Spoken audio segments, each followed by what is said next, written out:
The sky over Lagos groaned like a wounded animal.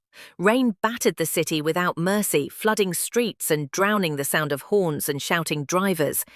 It was the kind of evening that made even the strongest feel small.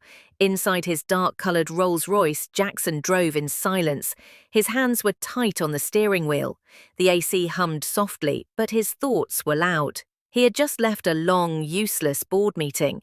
Once again, the topic had been him, his second failed marriage, and how it was damaging the company's image. He didn't care. Not anymore. At 40, Jackson had everything. Money, power, a face on magazine covers. But deep inside he felt empty, alone, like something important had been stolen, and he hadn't even noticed until it was too late. The wipers cleared the windshield just in time for him to see a flash of colour on the roadside. A woman. She stood in the rain, soaked to the bone. Her headscarf stuck to her forehead, her dress clung to her like second skin.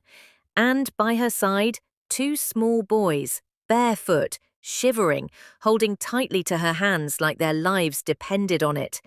Jackson's heart jumped before his foot slammed the brakes.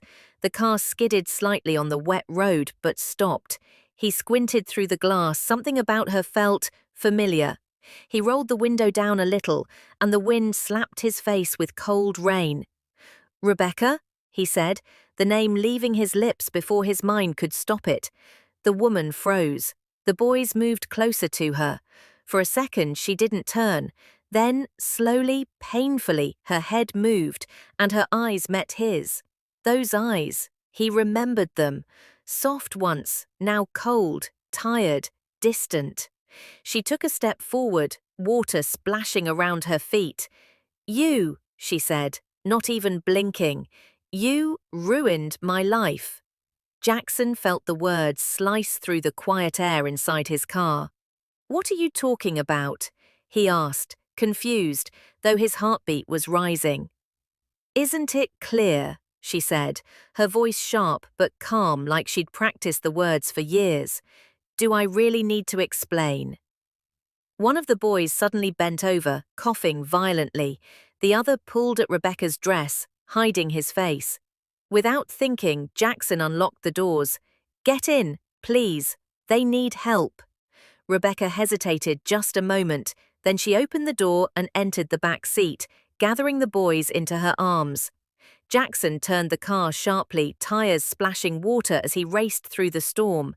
His mind raced even faster. He kept checking the rearview mirror. The boys, their eyes, their noses, the shape of their chins. Something deep in his gut twisted. A memory flashed. That night, years ago, he had been drunk, too drunk. She had helped him home, helped him inside, and then he gripped the wheel tighter, his jaw clenched. At the hospital, he jumped out and opened the door for her. He didn't even care that he was getting drenched now. One boy was barely conscious, the other still shaking. He carried them both in his arms. Nurses rushed forward. Rebecca followed silently, her clothes dripping onto the white tiles. Inside the waiting area, she sat, still quiet. Jackson looked at her, voice cracking. "Rebecca!" "I'm sorry, I didn't know. I swear I didn't." She raised a hand, stopping him. "Don't apologize because you're confused or because you feel guilty now." He stared at her, eyes red. "I looked for you," she said, her voice low. "I searched everywhere, but you had disappeared, changed numbers, moved abroad. I didn't even know your last name." Jackson felt like the ground was shaking beneath him.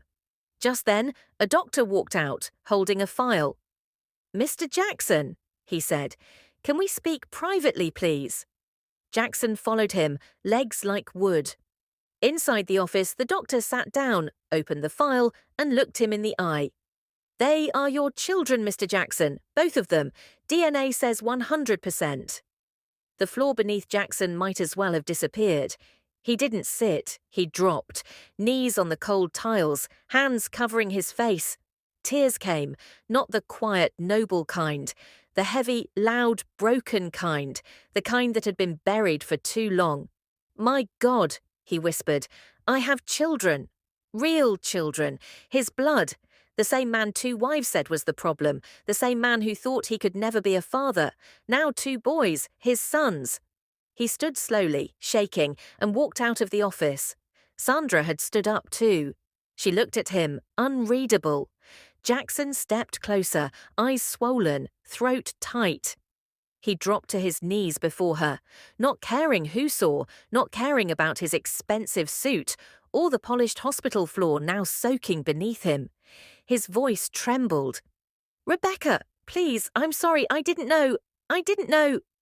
Tears streamed down his face as he struggled to breathe through the guilt. But Rebecca stood still, her face unreadable, like stone carved by pain. "You left," she said slowly, her voice low but clear. "I was pregnant, alone, afraid. You disappeared like I never mattered." Just then, the sound of soft footsteps echoed in the hallway. The twins came skipping toward them, juice boxes in their hands, unaware of the storm between their mother and the man kneeling on the floor. They froze when they saw Jackson on his knees, his eyes red, his chest heaving. "Mom," Ethan whispered. Rebecca turned to them, forcing a smile that didn't touch her eyes. "It's okay, boys," she said. "Everything is fine now." But it wasn't, not inside her. A storm still raged within, fierce and loud. She looked down at Jackson one last time, then walked past him, holding the boys close. He stood slowly, watching her. The rain had stopped outside, but the silence in the car on the drive home was louder than thunder. Jackson gripped the steering wheel like it was all he had left. In the back seat, Rebecca sat quietly. The boys had fallen asleep, their small bodies wrapped in hospital blankets, their lips finally still, their eyes finally resting. Jackson cleared his throat. "Come with me," he said softly. "Please, just come to the house." Rebecca didn't reply. She stared out the window, watching the wet city lights blur into streaks. He glanced at her through the mirror. "Let me do what I should have done years ago." She closed her eyes. "You can't fix 10 years in one night," she whispered. But she didn't tell him to turn back. When they reached Chevron Drive Estate, the black gate to his mansion slid open, revealing a compound that looked like something out of a movie. Golden lights glowing against the night, flower beds lined neatly, a fountain bubbling beside the driveway. Rebecca stepped out barefoot, not caring that the gravel bit at her feet. The boys slowly stirred awake, their wide eyes scanning the enormous house. "Mum," Evan said softly, still half asleep, "are we in heaven?" Rebecca knelt beside him and hugged him close. "No, baby, we're just visiting a part of the past." Inside, the house came alive. Staff rushed to the entrance, confused but respectful. A maid ran forward with towels. The housekeeper whispered under her breath, her eyes darting to Rebecca's wet wrapper. Jackson ignored them all. "Prepare 2 guest rooms upstairs," he said quickly, "and something warm for the boys." He turned to Rebecca. "You can stay in my sister's room. She doesn't live here anymore." Rebecca gave a small nod, but before she followed the maid, she turned to him, her eyes steady. "If this is some show, gold walls and fancy flowers, it won't work. I'm not here for your money." Jackson lowered his gaze. "I know," he said quietly. She walked up the stairs, her chin raised, her grip on her sons tight. JC stood there in the quiet, the weight of 10 lost years pressing down on his chest. That night, the house was silent. The boys had eaten, showered, and fallen into deep sleep, curled up like kittens under warm covers. The guest room balcony overlooked the garden. The air was calm, stars blinking gently above. Rebecca sat outside, wrapped in a soft nightgown she found in the wardrobe. It belonged to Jackson's late mother. Her hair was out, wild and thick, and the night breeze played with its edges. She hadn't felt this still in years, but even now, her heart wouldn't settle. She didn't hear Jackson until he quietly pulled a chair beside her. He didn't speak at first, just sat with his arms resting on his knees. "I didn't mean to hurt you," he said finally. "You didn't mean to vanish either," she asked, her voice flat. "I was drunk. I remember pieces. You driving me, helping me into the room. Then nothing, and when I woke up, I was full of shame." He paused. "But what breaks me now is that I didn't even know what I left behind." Rebecca kept her eyes on the stars. "I didn't have your number. I didn't know where to find you. You were gone before I even missed my period. And when I finally knew, I had nothing. I was just a girl with a stomach growing too fast in a world that didn't care." Jackson turned to her slowly, guilt carved into his features. "I scrubbed floors to eat," she continued. "I worked until my ankles swelled. I begged strangers for help. I even thought about giving them up, for their own good." He covered his face with his hands. "I'm sorry." She looked at him now, finally. "I've heard that word too many times, but it doesn't change the nights I cried or the years they went to bed hungry." "I had 2 marriages," Jackson said, his voice almost a whisper. "2 women who blamed me for not giving them children. I believed them. I thought I was broken. I even started to hate myself." Rebecca blinked. "You got tested?" He nodded. "Doctors said I was fine, but I stopped believing it." She studied his face, really looked at it for the first time in years. Behind the sharp suit and mansion walls, he looked tired. "You thought you were cursed," she said. "I did," he whispered. "But now, I see the truth. They were never the curse. They were the blessing, and I missed every single year of it." A silence fell between them again, but this time it was softer. He reached into his pocket and brought out something small, a silver bracelet with 2 tiny names carved on it. Ethan and Evan. "I had it made," he said. "After I left the doctor's office. I know it's late, but I want to be their father." Rebecca looked at the bracelet, then at the man, and for the first time her heart wavered. Morning sunlight spilled through the tall windows of the mansion kitchen. The air smelled of eggs, toasted bread, and sizzling sausages. But it wasn't the cook alone preparing breakfast. Rebecca stood beside her, sleeves rolled, gently turning the eggs, as if she had lived there all along. She had refused to sit and wait. She never liked feeling useless. At the marble counter, Ethan and Evan sat with their legs swinging, giggling as they chewed happily. Their eyes sparkled with joy they hadn't known in years. The food was warm, the room was bright, and for the first time in a long time, they looked like children again. Jackson stepped into the kitchen doorway, pausing as the scene sank in. Rebecca, the woman he had lost, and his sons, laughing like nothing else in the world mattered. His chest tightened, but not from guilt this time, from something warmer, something that felt like hope. After breakfast, he walked over, his voice steady. "We're going shopping today," he said. "The boys need new clothes, shoes, and you too, Rebecca, everything." She looked up slowly. "We don't want pity." He met her gaze. "This isn't pity. This is me being a father." She didn't argue.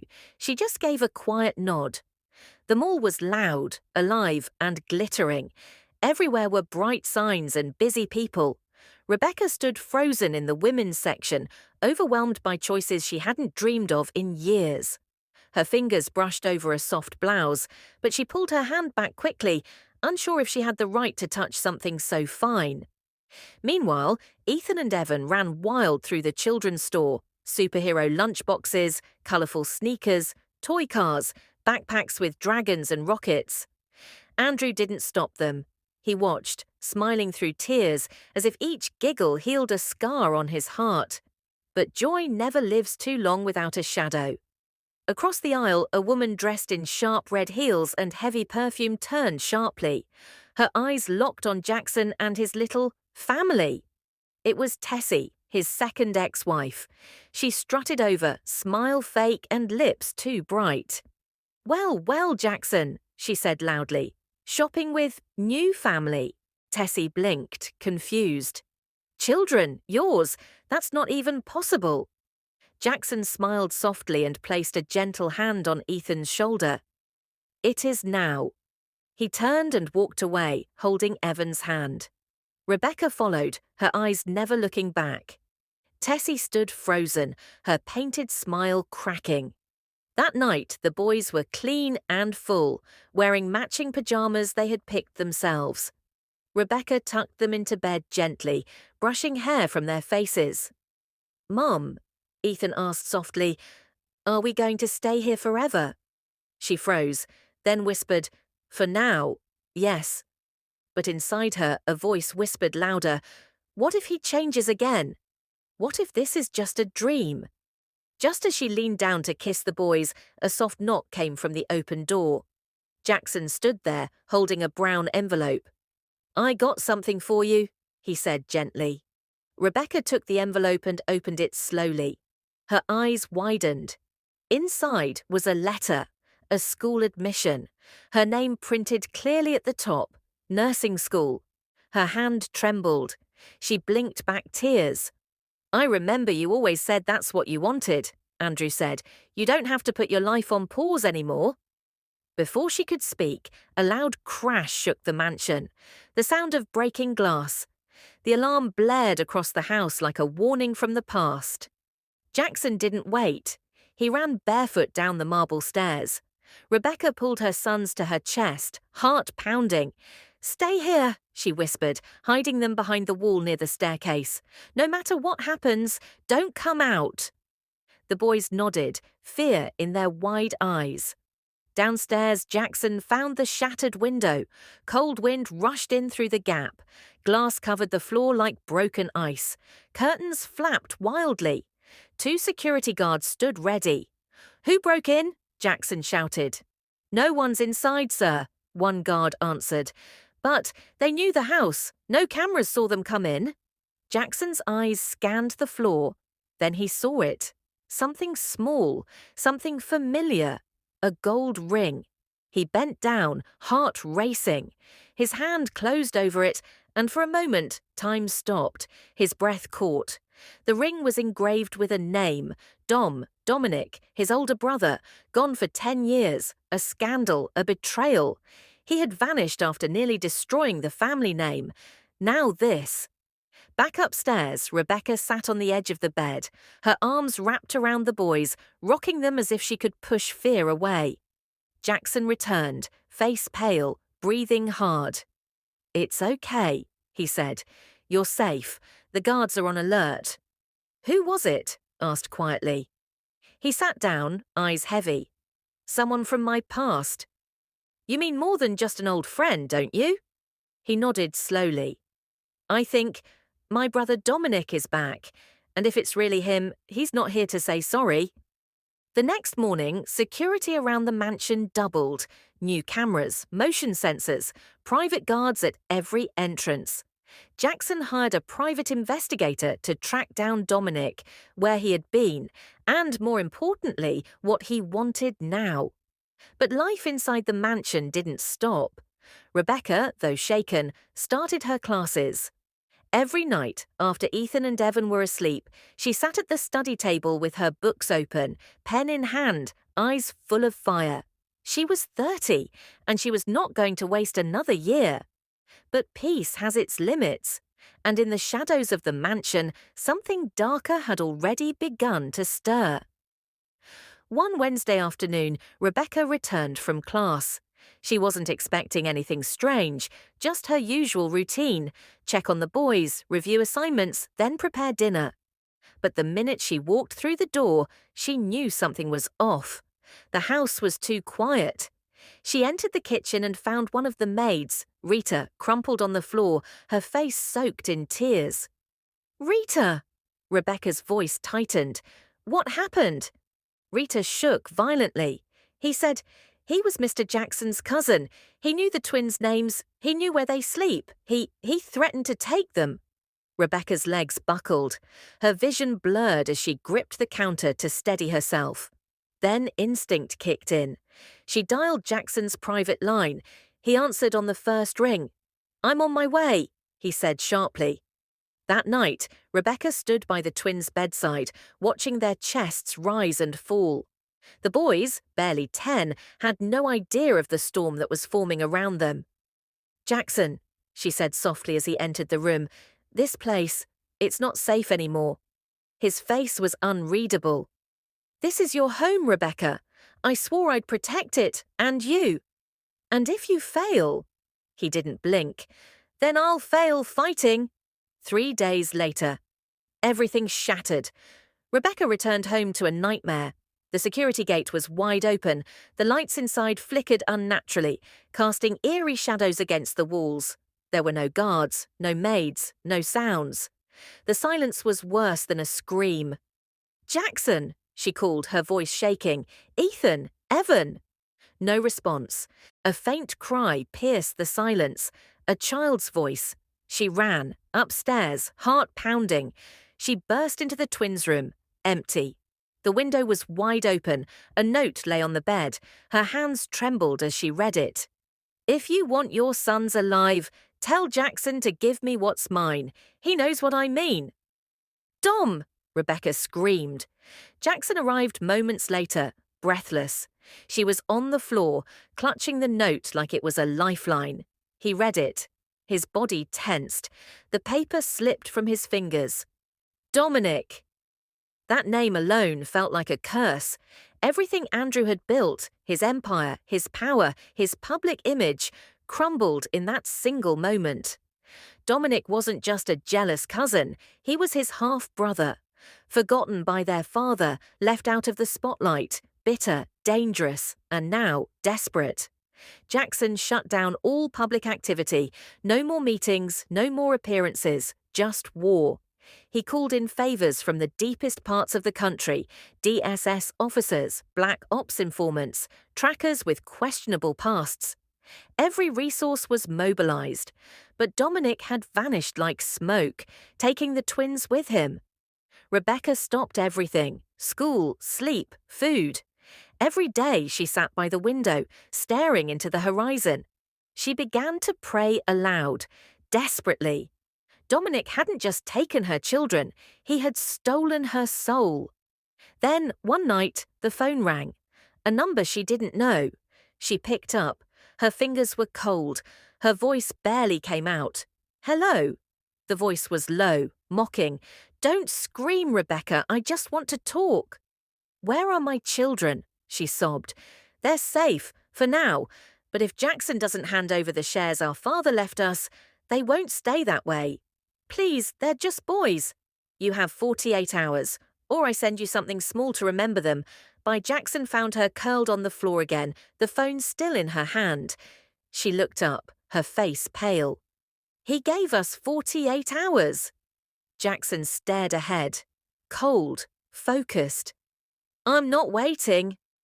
That night, Jackson unlocked a vault in a hidden basement of his late father's old office building, one he hadn't visited in a decade. Inside were the family secrets, property deeds, sealed court documents, DNA tests, and an envelope marked "For Andrew," if Dominic ever returns. Jackson sat still, heart pounding, as he read its contents. Everything made sense now. Their father had split the empire equally, but entrusted Jackson with full control because Dominic had once tried to burn down one of their factories in rage. That incident had been covered up, quietly paid off. Now Dominic wanted it all back. By blood.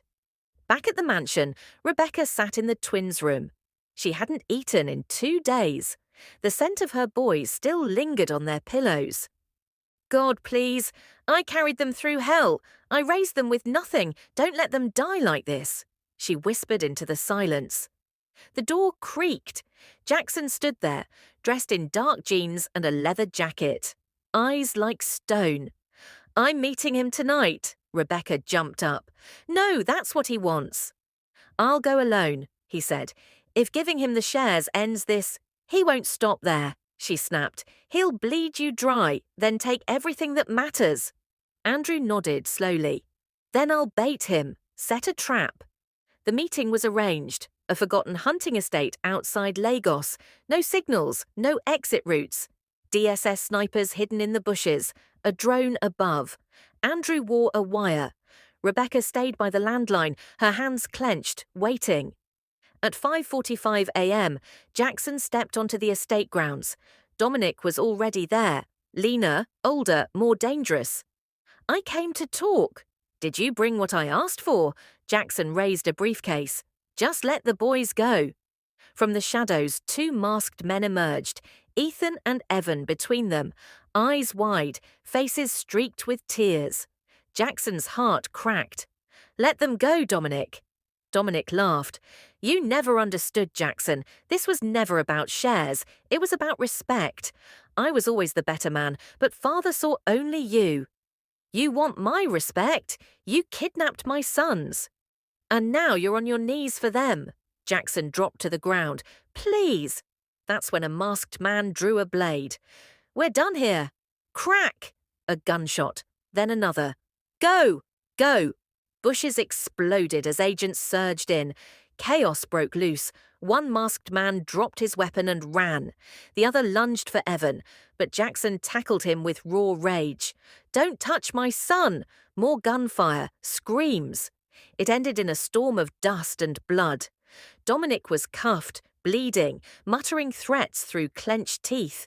The boys were safe, but shaken. Jackson held them both, gripping them so tightly they whimpered. I'm here now, I swear. You're safe.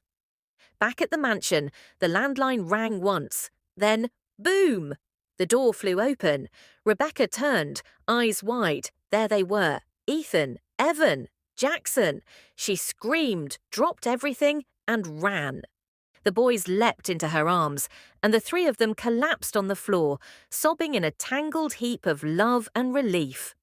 Jackson stood behind them, silent, watchful, guarded. Rebecca looked up at him, her face soaked. You brought them back. He nodded. I made a promise. 2 months later, the auditorium echoed with loud applause as Rebecca walked across the stage in her white nurse's gown.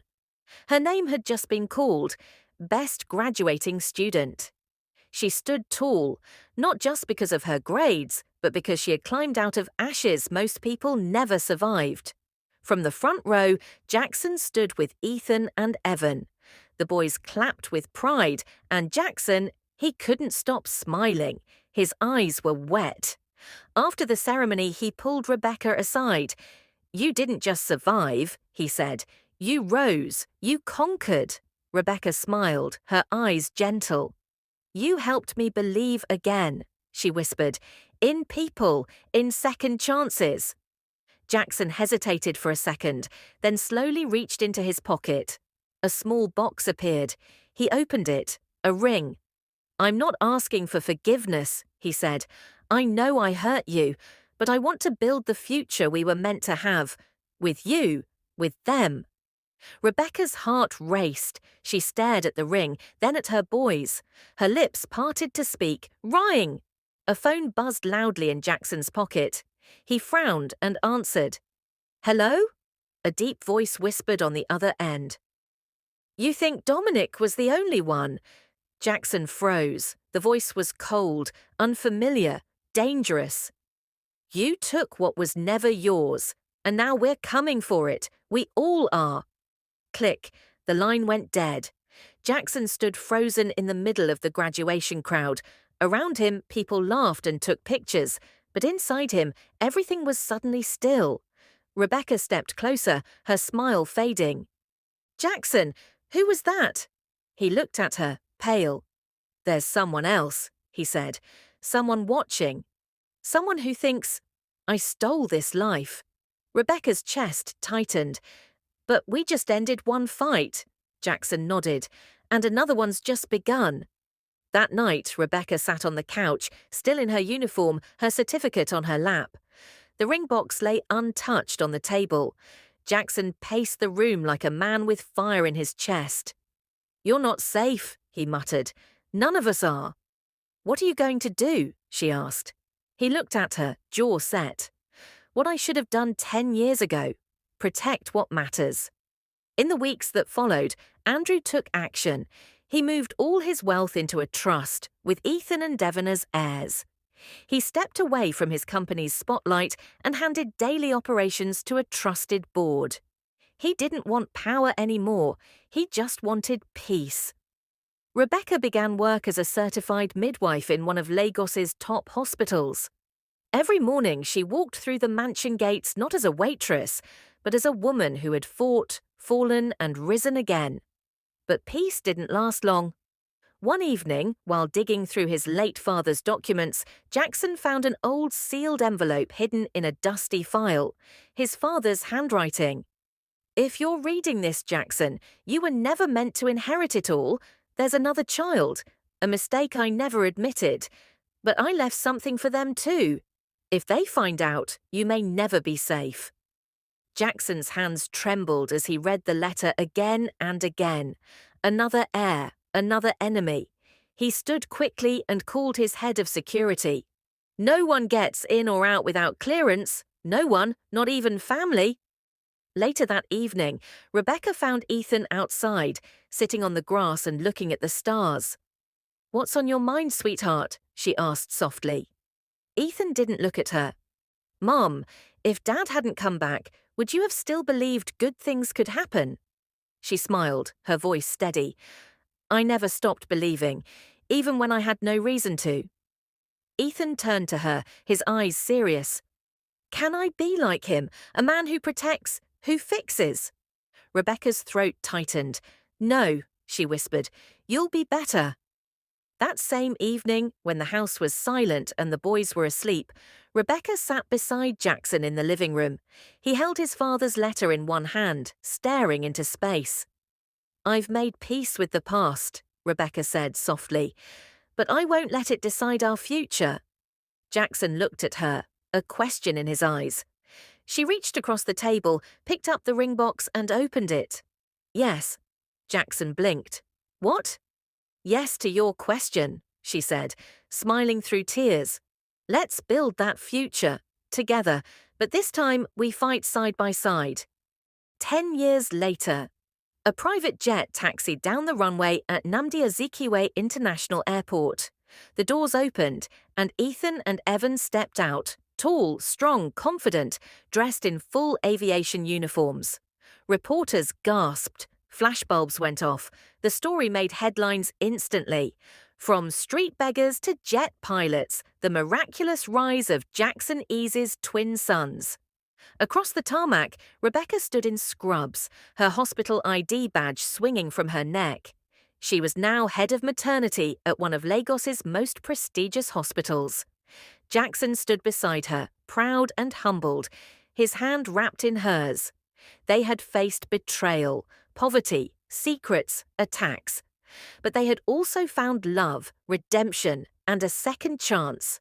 As they walked towards their sons, Jackson whispered, "I thought I destroyed your life, Rebecca, but you, and those boys, you saved mine." She smiled and looked at him. "Sometimes," she said, "God uses broken things to build the strongest homes." And this time, there were no more storms, just sunshine, hope, and second chances. If you enjoyed the story, like, comment, share, and subscribe for more interesting stories like this. See you on the next one.